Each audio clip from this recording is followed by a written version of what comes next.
BJP খুব ভালো, নবীন পট্টনায়কের সরকার খুব খারাপ। হ্যাঁ, ভুবনেশ্বরের সভায় ওড়িশার মুখ্যমন্ত্রী মোহন মাঝি যা বলেছেন তার থেকে এমনটা মনে হতেই পারে। মাঝির বক্তব্য, গত 1 বছরে ওড়িশায় বিজেপি সরকার অনেক কিছুই করে দেখিয়েছে, যা 20 বছরে করে দেখাতে পারেননি নবীন পট্টনায়কের সরকার। ওড়িশা বিজেপি সরকারের 1 বছর পূর্তিতে এরকমই দাবি ওড়িশার মুখ্যমন্ত্রী। প্রধানমন্ত্রী নরেন্দ্র মোদীও ছিলেন এই সভায়।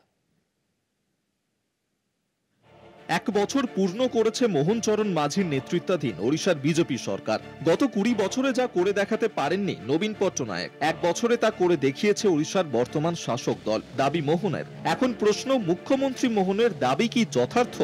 কি করেছে নবীন পট্টনায়কের সরকার? গরিবদের 1 টাকা কেজি দরে চাল সহ পাবলিক ডিস্ট্রিবিউশন সিস্টেমে ব্যাপক উন্নতি। আইসিডিএস এর আওতায় প্রি স্কুল ফিডিং স্কিমে শিশুদের জন্য ওজন বৃদ্ধির প্রয়াস সফল। প্রধানমন্ত্রী মাতৃ বন্দনা যোজনা তামিলনাড়ু, কেরল ও ওড়িশায় অন্যান্য রাজ্যের তুলনায় বেশি সফল মহিলাদের পেনশন স্কিম ও মিড ডে মিল। পট্টনায়কের 24 বছরের শাসনকালে ওড়িশা চরম দারিদ্র্য থেকে মুক্তি পেয়েছে।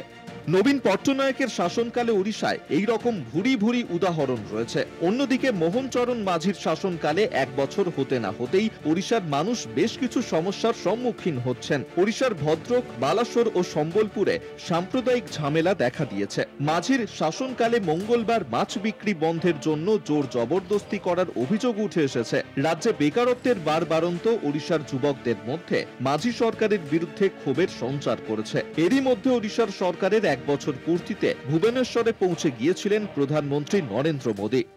मैंने अमेरिका के राष्ट्रपति को कहा कि आपका निमंत्रण के लिए धन्यवाद,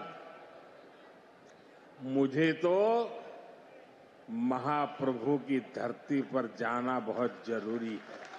প্রধানমন্ত্রীর দাবি ও গত 1 বছরে ওড়িশার ধর্মীয় ভাবাবেগের বাড়ন্ত থেকে স্পষ্ট, বিজেপি সরকার যতই উন্নয়নের কথা বলুক না কেন, এদের রাজনীতির কেন্দ্রতে রয়েছে হিন্দু ভাবাবেগ। নবীন পট্টনায়ক ওড়িশার জন্য যা করে গিয়েছেন, সেই মাইলস্টোন ছুঁতে ওড়িশার বিজেপি সরকারের দক্ষতা যোগ্যতায় আরো বেশি ধার বাড়ানো প্রয়োজন। কলকাতা টিভি।